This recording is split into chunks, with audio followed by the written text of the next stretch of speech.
신천지에서 나누어 주는 전도지를 보니까 전도지에 이런 내용이 있었습니다. 큰 제목을 보니까 천국에 들어갈 자격 6가지 이렇게 되어 있었고, 그 안에 6가지 내용이 기록이 되어 있었습니다. 첫째는 하나님의 씨로 거듭난 자. 하나님의 씨로 거듭난 자가 천국에 간다. 우리와 비슷하지요. 그런데 여기에서 하나님의 씨를 이야기하게 될 때에 베드로전서 1장 23절인데 하나님 말씀을 이야기하고 있습니다. 말씀의 중요성을 강조하는 것은 아주 좋은 일이지요. 그런데 말씀을 강조할 때마다 곁들여서 더 강조해야 될 분이 있는데, 말씀으로 이 땅에 오신 예수 그리스도를 더 강조해야 합니다. 신천지는 예수 그리스도를 많이 강조하지 않고 말씀 이쪽으로 강조하게 될 때에 거기에 문제가 생기게 되는 것입니다. 또 하나, 두 번째는 수수된 자인가, 다시 말하면 알곡인가 열매인가 이렇게 이야기합니다. 열매가 되어야, 알곡이 되어야 천국에 들어간다라고 이야기하면서 어떤 면에 그들은 이야기하기를 신천지에 소속된 사람만 알곡이다라고 그들은 생각을 하고 있는 것입니다. 요한계시록 이래 사실은 14장 이하에 있는 이와 같은 말씀인데, 그 말씀은 사실은 미래에 이루어질 일이고 그 사건은 예수님이 이루어갈 마지막 심판의 사건입니다. 오늘 우리가 믿음을 잘 지켜야만 알곡이 되는 이와 같은 사건인데, 그 미래적인 것에 너무 집착하기보다는 오늘 이 시대 믿음의 사람들은 지금 하나님의 귀중한 말씀대로 예수님을 따라가는 신앙의 삶을 사는 것이 훨씬 중요한 하나의 모습일 것입니다. 신천지는 자기들 소속된 사람만이 알곡이다라고 이야기하면서 자기들에게만 구원이 있다, 이와 같은 말들을 하게 되는 것입니다. 세 번째로는 인맞은 자인가. 요한계시록 7장에 보면 인맞은 자가 14만 4천이더라 이렇게 이야기를 합니다. 그리고 그들이 함께 천국잔치에 참여할 사람들이 되겠는데, 인맞은 자를 강조하려면 14만 4천도 강조해야 됩니다. 다시 말하면 인맞은 자가 14만 4천 명이라면 신천지 속에 있는 사람들 가운데 절반 이상은 구원 못 받았다라고 하는 거죠. 왜냐하면 그들도 14만을 훨씬 넘었으니까요. 앞으로 아무리 전도해도 14만 채워졌으니까 더 이상은 사실은 구원이 없는 이와 같은 앞뒤가 맞지 않는 이야기들을 그들이 하고 있는 것입니다. 또 하나, 네 번째로 12지파에 소속되었는가, 소속되어야만 구원이 있다라고 이야기하게 됩니다. 대전이나 옥천 이 지역에 마띠아 지파라고 이야기하지요. 이 지파의 사람들이 더 열정적으로 전도를 많이 하게 되어지는데, 그 지파에 소속되어야만 구원을 받는다라고 이야기하고 있습니다. 어쩌면 이것은 구약의 개념일 수 있습니다. 구약 성경의 야곱의 12아들들, 그들이 하나님이 선택한 소중한 아들들이었는데, 신약 시대에는 이제는 이 복음이 히브리인을 넘어서서 모든 민족, 모든 사람들에게 선포가 되었습니다. 예수님 12제자들이 나가서 복음 증거하게 될 때에 유다인이나 헬라인이나 이방인이나 할 것 없이 모든 사람들에게 다 구원이 전파되어지고, 누구든지 복음을 받는 사람들, 그들이 구원을 얻게 되어지는 것입니다. 12지파와 전혀 상관없이 예수를 믿으면 구원 얻는다, 이것이 성경의 중요한 진리인데 그들은 이 부분을 잘못 가르치고 있는 것입니다. 또 하나, 다섯 번째, 그 내용을 보니까 계시록을 가감하지 아니한 자가 구원받는다. 하나님의 귀중한 말씀 가운데 요한계시록이 있는데, 이 요한계시록을 가감하지 않고 그대로 받아들이는 자가 구원받는다. 다시 말하면 신천지 자기들은 가감 없이 그 말씀을 그대로 다 받아들이고 있다라고 이야기하고 있는 이와 같은 부분이고, 마지막 여섯 번째로 생명책에 농명된 자, 생명책에 그 이름이 기록된 자가 구원받는 자, 구원받는다, 이렇게 언급을 하고 있습니다. 사실은 전체 자기들이 소속된 사람들만 그 생명책에 기록된다라고 하는 이와 같은 말을 하면서 앞뒤가 전혀 맞지 않는 여러 가지 부분으로서 지금 많은 사람들, 많은 기독교인들이 신앙을 흔들어가고 있는 모습입니다. 저는 그 전도지를 보면서 그런 생각이 보았습니다. 왜 성경 66권 가운데 하필이면 요한계시록이 이렇게 매어 달리는가? 전도를 하게 될 때 전도지 한 장을 주게 되는데 그 한 장에 왜 다른 말씀은 없고 요한계시록에 이렇게 집중할까? 그런 생각을 해보면서 결국 요한계시록 한 권을 중심으로 어떤 이야기를 하게 될 때에 이것은 미래적인 부분이요, 더 나아가서 이것은 어떤 면에 우리가 명확하게 알 수 없는 또 하나의 부분이기도 합니다. 그런데 그 부분만 강조하게 될 때에 이것은 균형적인 성경관이 아니다라고 말할 수밖에 없는 것입니다. 또 하나, 왜 그들은 예수 그리스도 믿음으로서의 구원을 강조하지 않는가? 우리는 언제든지 구원은 믿음으로 아주 너무나 정확한 구원의 명제를 가지고 있는데 그 부분에 대해서 굉장히 약화시키는 이와 같은 모습을 보여주고 있는 것이 그들의 모습인 것입니다. 그리고 그들은 세 번째로 왜 자기들이 해석하는 것만 정석이라고 생각하는가? 여러분, 기존의 교회들이 해석하는 성경은 다 잘못되었다라고 이야기하고 자기들이 해석하는 것이 정석이다라고 그들은 항상 강조하게 되어지는데 왜 꼭 그렇게만 생각해야 되는가? 이런 의문을 가질 수밖에 없는 것입니다. 엄밀히 말하면 말씀에 은혜 받는 것은 성령 하나님의 역사인 줄 믿습니다. 하나님 말씀을 내가 이해하고 은혜 받고 예수를 만나는 소중한 부분들은 사실 성령 하나님이 하시는 일입니다. 자기들이 해석하는 대로만 해야 된다라고 이야기하면 이것은 성령의 역사하심을 무시하는 또 하나의 잘못된 방법이 되어지는 것입니다. 여러분, 안타깝게도 이 마지막 시대에 이단들이 굉장히 여기저기에서 활개를 치고 있습니다. 제가 오늘 설교를 준비하면서 하나님이 기뻐하시는 자 이렇게 인터넷에 딱 쳐보았더니 신천지에 관한 글이 딱 나오고 또 하나님의 교회 쳐보면요, 하나님의 교회 자랑하는 글들이 얼마나 많은지 인터넷 사방에 이단들이 여러 모양으로 자기들의 글을 올려놓고 자기들의 어떤 장점들을 이야기하면서 기존 교회들이 잘못되었다라고 하는 이야기들을 굉장히 많이 하게 되어집니다. 굉장히 안타깝습니다. 잘 알지 못하는 사람들이 그걸 볼 때마다 기존 교회들이 잘못되었구나, 또 거기에 무슨 문제까지 하나 딱 터지게 될 때 진짜 잘못되었구나, 신천지가 바르구나, 하나님의 교회가 바르구나, 이런 이야기를 하게 되는 것입니다. 옥천신문에 하나님의 교회 큰 상 받았다고 아주 전면에 딱 광고를 내밀면서 많은 사람들 그걸 보면서 야, 하나님의 교회가 좋은 것을 하고 있구나, 미국에서도 상 받고 영국에 상 받았구나, 큰 일을 하고 있구나. 여러분, 이것은 정말 어떤 면에서 진리가 그 속에 있어야 되는데 진리가 전혀 있지 아니한 외형적인 부분을 포장하는 하나의 부분인 것을 우리는 생각해야 하고, 이 마지막 시대에는 이렇게 이단들이 더 많은 기독교인들을 신앙을 흔들어 놓는다라고 하는 사실을 생각하면서 우리는 정신 차려서 우리의 믿음을 잘 지켜나가야 될 것입니다. 여러분, 누구든지 하나님의 말씀을 배웁시다라고 이야기하면서 특정 부분의 말씀만 가지고 이야기하면 이 사람은 문제가 있다라고 생각하시고 아예 그런 사람들은 만나지 마시기 바랍니다. 성경 전체적으로 여러분 우리가 함께 보아야 하고, 더 나아가서 여러분은 100년의 역사를 가진 옥천 동성교회, 이 교회를 통해서 내가 신앙생활을 하고 영적으로 성숙한다라고 하는 사실을 기억하면서 이곳에서 말씀 듣고 여러분의 신앙이 성장될 수 있기를 주의 이름으로 축원합니다. 하나님이 어떤 사람을 기뻐하실까? 여러분 생각해 보셨습니까? 하나님이 어떤 사람을 기뻐하실까? 하나님은 얼굴이 굉장히 잘생긴 사람 기뻐하실 것입니다. 그렇죠? 여러분처럼. 하나님은 돈이 굉장히 많은 사람을 기뻐하실 것입니다. 그렇습니까? 하나님은 권력이 있는 사람을 기뻐하실 것입니다. 그렇습니까? 여러분, 그것도 아닌 것 같습니다. 여러분, 우리가 어렸을 때 그런 찬송 불렀습니다. 돈으로도 못 가요 하나님 나라, 아니면 어여뽀도 못 가요 하나님 나라, 지식으로 못 가요 하나님 나라. 그런 찬송을 우리가 많이 부르면서 거기에 핵심은 뭡니까? 믿음으로 가는 나라, 하나님 나라. 우리는 그렇게 찬송을 부르면서 신앙생활을 이제까지 했습니다. 다시 말하면 하나님이 기뻐하시는 사람이 어떤 사람일까? 얼굴 이쁘다고 하나님은 결코 기뻐하지 않는다라고 하는 거죠. 그거 중요하지 않다라고 하는 것입니다. 얼굴 이쁜 것도 세상의 어떤 기준이 되겠고, 더 나아가 물질이 많다 그래서 하나님 무조건 그를 사랑하신다? 아닙니다. 권력이 있다고 하나님 기뻐하시느냐? 그것도 아니다라고 하는 사실을 우리는 성경을 통해서 수없이 배우게 되는 것입니다. 성경을 보시면 하나님이 사랑하는 사람들이 있는데 한결같이 하나님이 사랑한 사람들의 특징 가운데 하나는 믿음이 있었다라고 하는 것을 알게 되는 것입니다.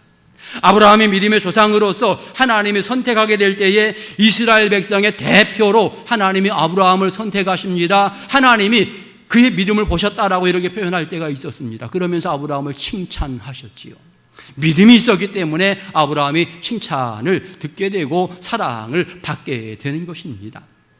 야곱이 하나님의 사랑을 받았고 요셉이 하나님의 귀중한 사랑을 받았습니다. 어디 가든지 형통함의 은혜를 입게 되어지는데 그가 하나님을 경외하는 신앙의 사람이었기 때문에, 그는 믿음의 사람이었기 때문에 하나님으로부터 더욱더 사랑받는 이와 같은 모습을 가지게 된 것입니다. 여러분이 잘 아는 솔로몬에게는 새 이름이 있었습니다. 새로운 이름이 있었는데 여디디아라고 하는 이름입니다. 이 여디디아라고 하는 뜻은 하나님의 사랑을 받은 자라고 하는 이와 같은 뜻입니다. 하나님이 특별히 솔로몬을 사랑하시려고 아주 이름까지 바꾸어 놓고는 그를 사랑하시고 그를 축복하시는데, 그래서 그가 복의 사람이 되는데 당대 최고의 지혜, 전무후무한 지혜를 하나님께서 그에게 주었고 존귀와 명성을 그에게 주었고 모든 것을 사실은 다 하나님께서 솔로몬 왕에게 허락하시게 된 것입니다. 하나님이 작정하시고 주시면 여러분 그런 사람이 될 수밖에 없지요. 그런데 안타깝게도 솔로몬은 그 놀라운 은혜와 축복을 결과적으로 그의 마지막 생애를 보면 잊어버렸다, 또는 어떤 면에 불행한 사람이었다, 이렇게 표현할 수밖에 없는 것이 솔로몬의 생애인 것입니다. 이유는 하나였지요. 하나님이 싫어하는 일들을 하지 말아야 하는데 하나님이 싫어하는 일들을 하나씩 골라서 했습니다. 이방인을 드리는 것을 하나님이 싫어했는데 솔로몬은 이방 여인과 결혼했습니다. 우상 섬기는 것을 하나님이 가장 싫어했는데 솔로몬은 이방 우상들을 그냥 그대로 방치해 두었습니다. 교만한 것을 하나님은 너무나 싫어했는데 솔로몬은 교만한 모습으로 살게 되었습니다. 결국 하나님이 싫어하시는 것들을 하나 둘 세 개 가지면서 결과적으로 하나님이 그를 미워하시게 되고 하나님이 그를 심판하시게 되는데, 성경을 보면 하나님께서는 솔로몬을 완전히 심판하지는 않았습니다. 이유는 다윗과의 약속 때문에. 내가 내 후손에게 복을 주리라 하나님이 약속하셔서 그 약속 때문에 솔로몬이 잘못했지만 크게 심판하지 않았고 결국 그 아들 때에 나라가 둘러 나뉘고 그의 후손들이 계속해서 어려움을 당하는 이와 같은 모습이 있었음을 보게 되는 것입니다. 하나님이 작정하고 사랑하는 사람은 복을 받는데 그럼에도 불구하고 그 사랑을 계속 유지하는 것은 바로 하나님을 향한 온전한 믿음이 있었을 때에 그 귀중한 사랑들을 계속해서 유지할 수 있다라고 하는 것을 성경을 통해서 배울 수 있게 되는 것입니다. 어느 성경 본문은 이렇게 말합니다. 여호와께서는 말이 힘이 세다고 기뻐하지 아니하신다. 여러분, 인간적으로 생각하면 내가 가지고 있는 말이 최고다라고 이야기할 때 얼마나 기쁘고 얼마나 행복합니까? 아주 굉장히 좋은 말이 있다고 할 때에 아주 굉장히 기쁘고 즐거울 텐데 하나님은 그런 것을 기뻐하지 않는다. 사실은 여기에서 말이 힘이 세다라고 하는 말은, 말이 힘이 세다라고 하는 것은 이 사람이 권력을 가졌다, 그런 얘기입니다. 권력을 가졌다. 당대 최고의 권력을 가진 사람일지라도 그가 세상에 속한 자이고 하나님과 관계없는 사람이라면 하나님은 절대로 그를 기뻐하지 아니하신다, 이렇게 설명을 하고 있는 것입니다. 여러분, 권력을 가진 사람, 지휘관의 어떤 부분들, 천하를 호령할 수 있는 사람, 힘 있는 사람, 따르는 군명들이 많은 사람, 세상에서는 아주 최고의 사람이라고 말할 수 있지만 하나님은 그런 사람을 별로 기뻐하지 않는다, 이렇게 이야기하고 있는 것입니다. 더 나아가서 여러분, 말이 힘이 있다라고 하는 것은 재물이 많은 사람을 의미하기도 합니다. 부가 많아서 그를 따르는 사람들이 굉장히 많고 나름대로 이 사람이 어떤 환경들을 만들어가고 이끌어갈 수 있는 이와 같은 사람들을 의미하고 있는데, 여러분, 그런 어떤 여건들을 다 가지고 있을지라도 그가 하나님을 알지 못한다면, 하나님을 인정하지 않는다면 결코 하나님에게 기쁨이 될 수 없는 사람인 것을 말하고 있는 것입니다. 그 다음에 오늘 성경을 보니까 사람의 다리가 억세다 하여 하나님은 기뻐하지 아니하신다. 사람의 다리가 억세다라고 하는 말은 어떤 경쟁에서 1등한 사람, 마라톤에서 1등한 사람, 어떤 세상적인 싸움에서 최고의 사람, 어떤 인간적인 큰 능력을 가지고 있는 사람 또는 건강한 사람, 이런 사람을 말하고 있는데, 그런 어떤 세상적인 조건에 의해서 하나님은 결코 기뻐하지 않는다라고 하는 사실을 성경을 통해 말씀하고 있는 것입니다. 우리는 가끔 그런 생각합니다. 하나님께서 나같이 부족한 사람을 과연 기뻐하실까?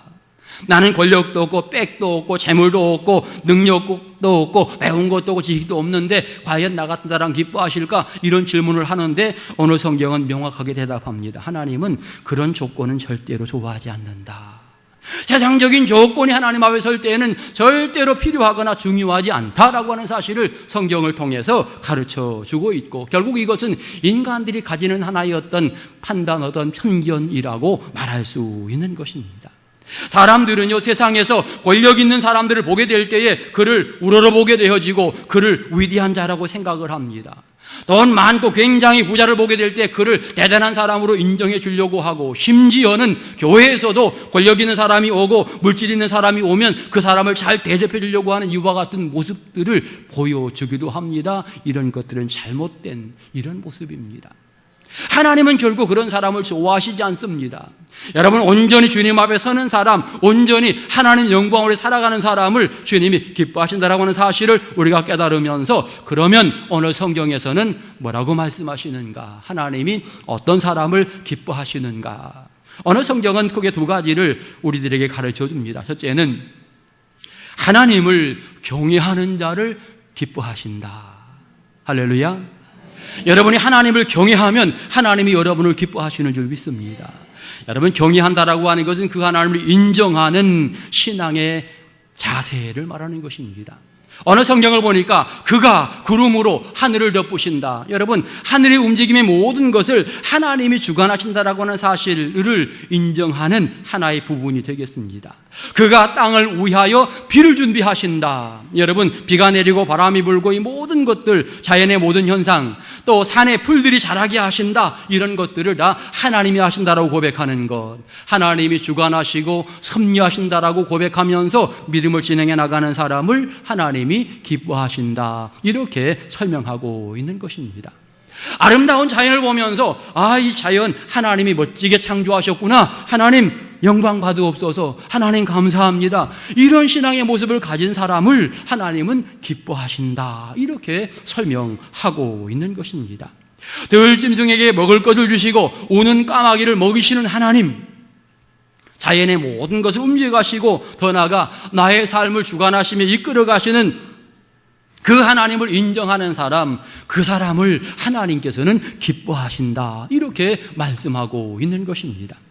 더 나아가 여러분, 하나님이 기뻐하시는 사람은 예배하는 사람이지요. 오늘 성경을 보면 감사함으로 여호와께 노래하는 사람, 수금으로 하나님을 찬양하는 사람, 여러분, 이런 사람을 하나님께서는 기쁘게 받으시고 그를 사랑하신다. 이렇게 설명을 하면서 오늘 성경을 보니까 예루살렘아 여호와를 송축하라, 시온아 네 하나님을 찬양하라, 이렇게 우리들에게 명령을 하고 있는 것입니다.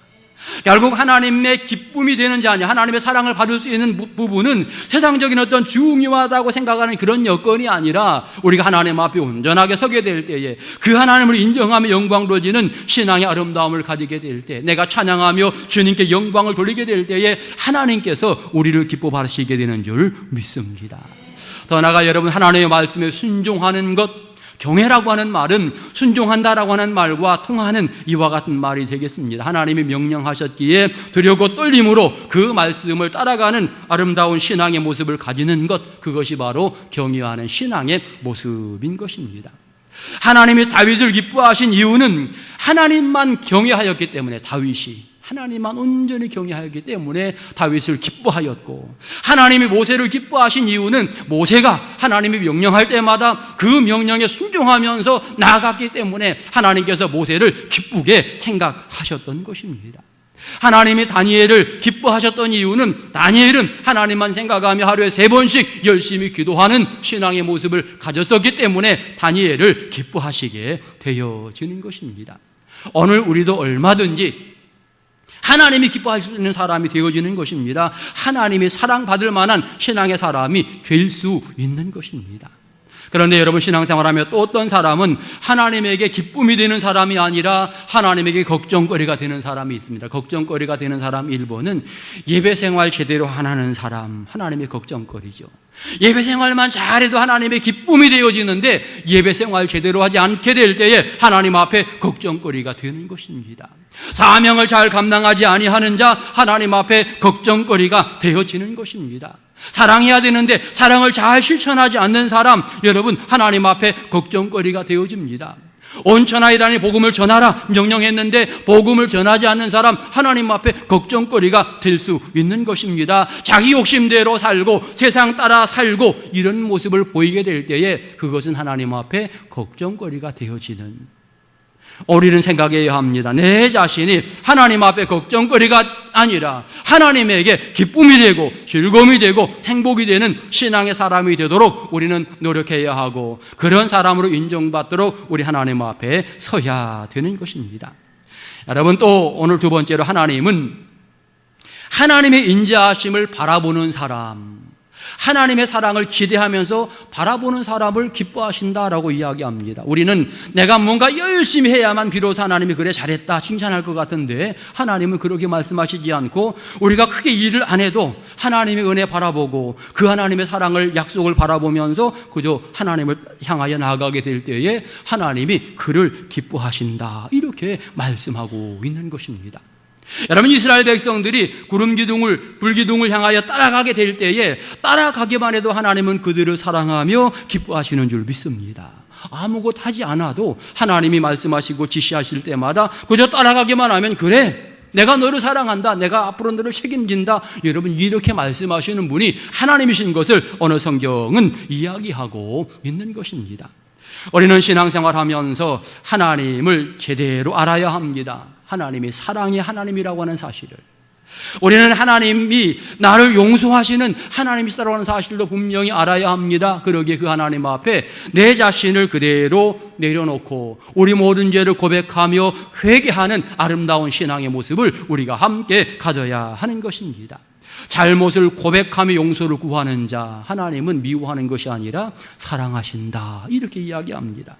하나님 능력 많으신데 나를 좀 붙들어 주시고 나를 도와주세요, 이렇게 기도하는 사람, 하나님이 야 귀찮아 이렇게 말씀하시지 않고, 그래 내가 너를 사랑한다. 여러분, 하나님 앞에 매어 달리는 사람을 하나님은 사랑하신다고, 하나님 앞에 가까이 하는 사람을 하나님은 더욱더 사랑하신다, 이렇게 말씀하고 있는 것입니다. 실제적으로 성경을 보면 은혜 받는 사람들의 특징 가운데 하나는 항상 자기의 부족함을 고백합니다. 나는 죄인으로소이다. 여러분, 죄인이라고 고백하게 될 때 비로소 하나님께서 아니다, 내가 너를 용서해 주마, 용서의 은혜를 허락합니다. 여러분, 모든 사람이 힘들고 어려웠을 때 하나님 앞에 엎드리게 되는데, 엎드릴 때마다 그의 문제를 해결해 주시는 놀라운 모습을 예수님께서 보여주시게 되는 것입니다. 그러므로 오늘 우리는 또다시 나의 부족함을 고백하고, 하나님 나를 도와주시옵소서, 하나님 우리 가정을 지켜주시옵소서, 하나님 우리 교회 위에 은혜를 부어주시옵소서. 우리는 하나님의 은혜가 필요합니다. 날마다 그와 같이 신앙 고백을 하면서 주 앞에 엎드리게 될 때에 하나님의 놀라운 은혜가 우리 가운데 풍성하게 머물게 되는 것입니다. 교만한 사람은요 하나님 앞에 엎드리지 않습니다. 교만한 사람은요 하나님이 도와주지 않아도 내가 얼마든지 살 수 있다고 생각합니다. 교만한 사람은 내 능력대로 여기까지 살아왔다고 이렇게 생각하면서 이야기하게 되는데, 하나님은 교만한 사람을 아주 미워하십니다. 오늘 우리는 나의 부족함을 고백하고 하나님의 전능하심을 고백하고 그 하나님의 도우심을 바라면서 믿음 생활하는 신앙의 아름다움이 우리 모두에게 있어야 할 것입니다. 오늘 하나님께서 기뻐하시는 자에게 어떤 은혜를 주시는가? 성경은 5가지를 오늘 이야기합니다. 첫째는 내 문빗장을 견고하게 하신다. 여러분, 집마다 문이 있는데 문빗장을 견고하게 한다라고 하는 말은 내 가정을 든든하게 불꽃같이 내가 보호하고 은혜로 이끌어 주신다라고 하는 이와 같은 약속인 것입니다. 하나님이 기뻐하는 자가 되면 두 번째로는 내 자녀에게 복을 주신다, 이렇게 약속합니다. 후손들에게 번성의 은혜를 허락하시는 하나님의 약속을 들려주고 있고, 아브라함에게 약속한 것처럼 이삭에게 복을 주고 야곱에게 복을 주는 이와 같은 은혜를 허락하시게 되는 것입니다. 세 번째로는 내 경내를 평안하게 하리라. 우리가 살고 있는 지역, 더 나아가 우리 민족, 여러분, 하나님을 의지하게 될 때에 우리 대한민국이 평안하게 될 줄 믿습니다. 이북의 핵무기를 딱 만들었을 때에 우리 남한도 불안함이 있지만 전 세계 많은 나라들이 다 불안함 가운데 있습니다. 저 핵무기 저것 때문에 걱정이라고 많은 사람들이 이야기하죠. 오늘 우리에게도 큰 걱정이지만 여러분, 하나님을 잘 의지하면서 하나님을 경외하면서 하나님의 보호함받는 은혜로운 성도들 될 수 있기를 축원합니다. 네 번째로는 아름다운 밀로 배불리게 하리라. 아주 완전하게 먹여주신다라고 하는 약속을 하면서 우리에게 풍성한 은혜의 약속을 들려주고 있는 것입니다. 그리고 다섯 번째로는 모든 사람이 말씀대로 살게 될 것이다. 여러분, 말씀대로 사는 것은 행복입니다. 가장 큰 행복이지요. 바로 이렇게 행복한 인생을 살아가도록 하나님이 기뻐하시는 사람에게 은혜를 주신다. 오늘 그 말씀이 성경의 중요한 핵심인 것입니다. 사실 구약 시대에는 이런 축복을 아무에게는 안 주었어요. 이스라엘 백성에게만 이런 축복을 주시려고 하나님께서 그들에게 이 말씀을 하고 있는데, 지금 이제 신약 시대에는 모든 사람들, 특별히 예수를 구주로 믿는 모든 사람들에게는 이와 같은 은혜, 이와 같은 복을 그의 백성들에게 허락하시게 되어지는 것입니다. 우리는 오늘 생각해야 합니다. 우리 역전동성교회가 과연 하나님이 기뻐하실 만한 교회인가? 내 자신이 하나님 앞에 정말 하나님이 기뻐하실 만한 신앙의 삶을 살아가고 있는가 생각해 보아야 합니다. 교회 역사가 100년 되었다고 하나님은 그것 때문에 기뻐하지는 않습니다. 내가 신앙생활 오래 했다고 그것 때문에 하나님은 기뻐하지 않습니다. 내가 돈이 많이 있다고 또는 권력이 있다고 하나님은 그것 때문에 기뻐하지 않습니다. 하나님이 기뻐하시는 것은 내가 하나님 앞에 겸손히 엎드리고 내가 하나님의 귀중한 사랑 안에 모든 사람들을 사랑하며 실천하며 살아가게 될 때, 여러분 그런 모습을 가지게 될 때에 하나님이 나를 기뻐하고 은혜로 채우시게 되어지는 것입니다. 성도들의 숫자만 많아진다고 하나님이 기뻐하시는 것이 아니라 성도 한 사람 한 사람이 진리를 깨닫고 말씀 위에 사랑을 실천하며 살아가게 될 때에 하나님이 그 교회를 기뻐하시게 되는 줄 믿습니다. 우리 옥천동성교회가 그런 교회가 되도록, 내가 그런 사람이 되도록 우리는 다시 한번 마음속에 결단하면서 올바른 신앙생활을 해야 할 것입니다. 오늘 여러분, 하나님을 인정하는 신앙의 일꾼을 되시기를 축원합니다. 하나님만 인정할 것이 아니라 성도들도 인정해 주세요. 이웃들도 인정해 주시기 바랍니다. 어렵게 사는 사람들, 힘들게 사는 사람들, 고난 가운데 있는 사람들, 정말 이 사람들 인정해 주고 사랑해 주는 아름다움이 여러분 모두에게 있으시기를 축원합니다. 모든 사람에게 여러분 겸손하시기 바랍니다. 우리는 가끔 그럽니다. 나보다 잘 배운 사람 앞에 왠지 모르게 기가 죽고, 나보다 부자라고 생각하면 왠지 모르게 기가 죽고, 권력 앞에 기가 죽고, 여러분 그럴 필요 전혀 없습니다. 이런 사람의 특징 가운데 하나는 또 연약한 사람에게는 또 함부로 대하는 이런 부분이 있습니다. 절대 그래서는 안 되지요. 모든 사람을 사랑할 수 있는, 정말 모든 사람을 섬길 수 있는 아름다운 신앙의 모습이 우리에게 필요한 것입니다.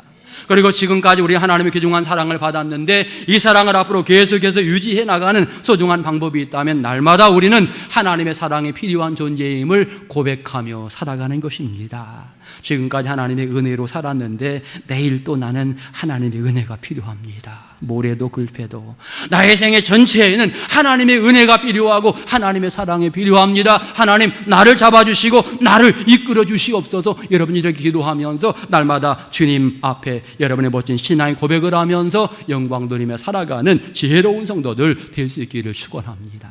신앙생활은 내가 하나님 앞에 은혜로운 생활이 이어져야 합니다. 다른 사람은 잘하는데, 다른 사람은 은혜 받는 것 같은데 나는 아니다라고 생각했을 때 이것이 불행의 모습입니다. 내가 가장 먼저 사랑받는, 하나님의 사랑받는 자가 되어야 하고, 우리 가족들, 자녀들 모두가 다 하나님의 사랑받는 자가 되어야 하고, 그런 사람들이 함께 모이게 될 때에 멋진 교회가 되어지는 것입니다. 이제 무더위가 거의 이제 꺾어지고 있습니다. 만물이 이제 열매 맺는 가을이 눈앞에 다가오고 있는데, 여러분 우리 신앙의 모습도 이제는 열매를 맺어야 합니다. 내 자신이 아름답게 하나님 앞에 열매가 되어야 합니다. 또 다른 사람들을 전도해서 그 사람도 영혼 구원의 아름다운 열매로 하나님께 드려지면 좋을 것입니다. 우리는 이와 같이 좋은 신앙의 열매를 바라보면서 주님 앞에 서야 하고, 주님이 나를 보실 때마다 잘하였다, 착하고 충성된 종아, 칭찬할 수 있는 기쁨의 사람이 되어야 하는 것입니다. 근심거리가 아니라 하나님에게 기쁨이 되는 은혜로운 성도들 될 수 있기를 축원합니다. 하나님에게 기쁨이 되는 사람은 가족들에게도 기쁨이 되고 성도들에게도 기쁨이 됩니다. 하나님에게 기쁨이 되는 사람은 지역의 모든 사람들에게도 마찬가지로 기쁨이 되고 은혜가 되어집니다. 여러분의 신앙생활 다시 한번 하나님 앞에 바르게 세워가시고 하나님에게 인정받고 수많은 사람에게 칭찬 듣는 은혜로운 성도들 다 되시기를 주의 이름으로 축원합니다.